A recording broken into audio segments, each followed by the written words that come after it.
After posting the video about mindfully or lucidly following the falling asleep process as a way to have really way more lucid dreams in the long run, especially if you can add that type of practice into your regular everyday falling asleep routine. If you do that in the long run over your lifetime, I'm sure that's going to have you having way more lucid dreams than if you just, didn't do that and fell asleep, regular non-lucid style as most people do, right? So anyway, after putting that out, I had this message come in, and I'll get messages or questions and comments kind of along this line pretty often, basically getting at how do I have so many lucid dreams? There's some kind of like special technique or trick I do to do it, to which there definitely isn't.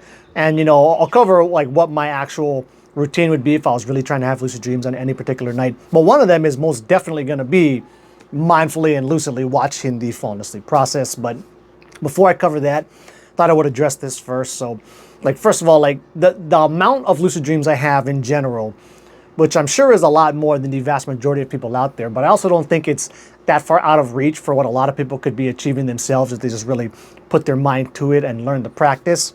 Where for me, once I started having lucid dreams was in my early teens, and then from then on out, I basically had them on about once a month clip all the time, no matter what. And this is even going over many years where I was partying a lot, doing a lot of things that would make my sleep terrible, right? Not prioritizing getting lots of hours of sleep, not prioritizing trying to remember my dreams or anything.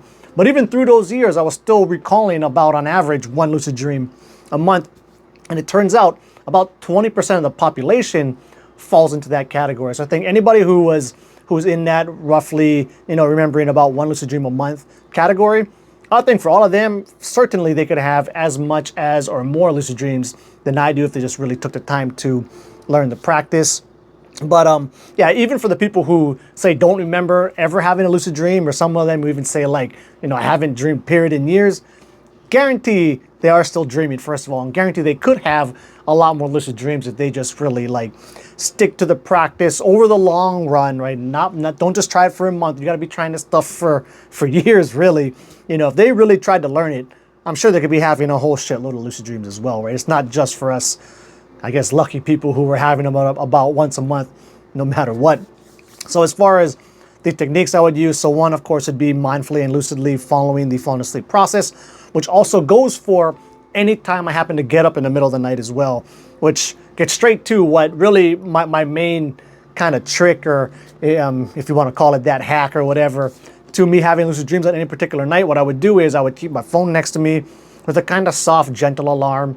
You don't want it to jolt you awake, because if it jolts you awake, just that fact of you being jolted awake can make you forget the dreams that you were currently in. So I'd keep my phone next to me, have a kind of mellow alarm, and then I would set it to go off maybe every 90 minutes or so, because that's how long a sleep cycle generally is. And basically what I'm trying to do is I'm trying to have the alarm go off at any point when I'm mid-dream. So another thing that's very important here too, actually, is because we don't dream very much in the first 2 cycles of sleep typically, I normally wouldn't start this every 90-minute alarm until about 3.5 hours into my sleep. Then I'll start having that alarm go off, whatever, every 90 minutes or an hour if you want to be crazy with it.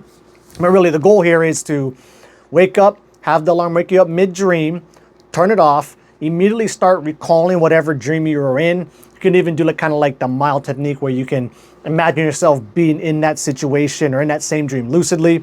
But really what I find is, really trying to go over the dream in my head and remember what happened and commit it to memory.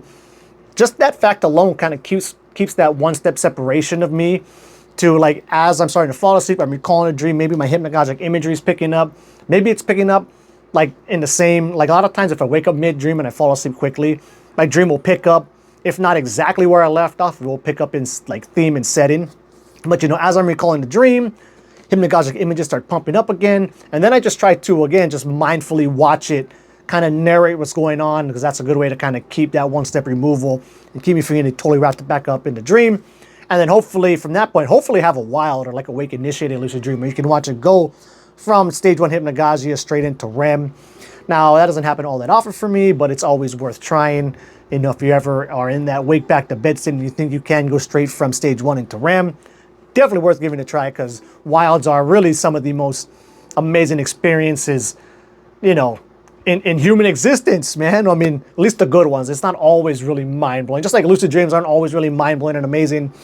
having the actual wild transition from like the waking state into REM isn't always wild and awesome, but when it is, it's like a totally ineffable, unexplainable type of experience. Like a lot of cool dream shit is.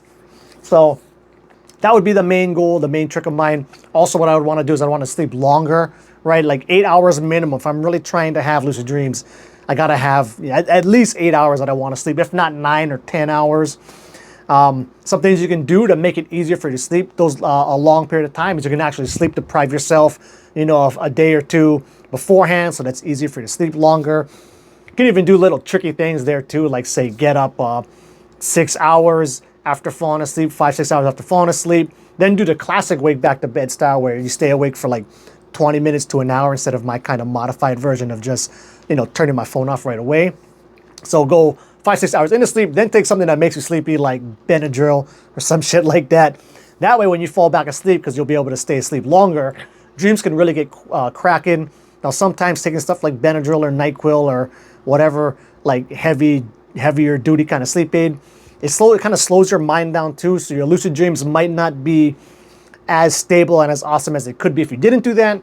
But then again, just being able to get so much more sleep in, especially if your mind's already been kind of rested from like 5-6 hours of sleep, you can still very much have some really long, strong lucid dreams, even if you are taking, stuff that's going to essentially slow your mind down and put you to sleep.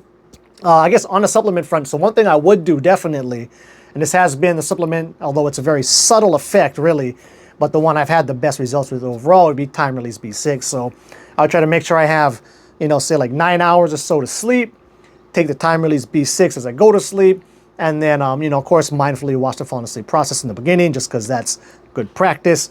But then after about 3.5 hours, have my alarm go off every 90 minutes, try to get up mid-dream, and then try to surf that liminal straight back down into dreaming and, get lucid with it there. So that would be my main trick, and really, that's really the only kind of lucid dreaming techniques I really commonly use nowadays. So those, I think, if you stuck to those 3 things and you just really remembered how to, well, I guess 2 things, mindfully watch the falling asleep process and then do my modified wake back to bed technique, give it a shot. I think that would work. Again, that's what works for me.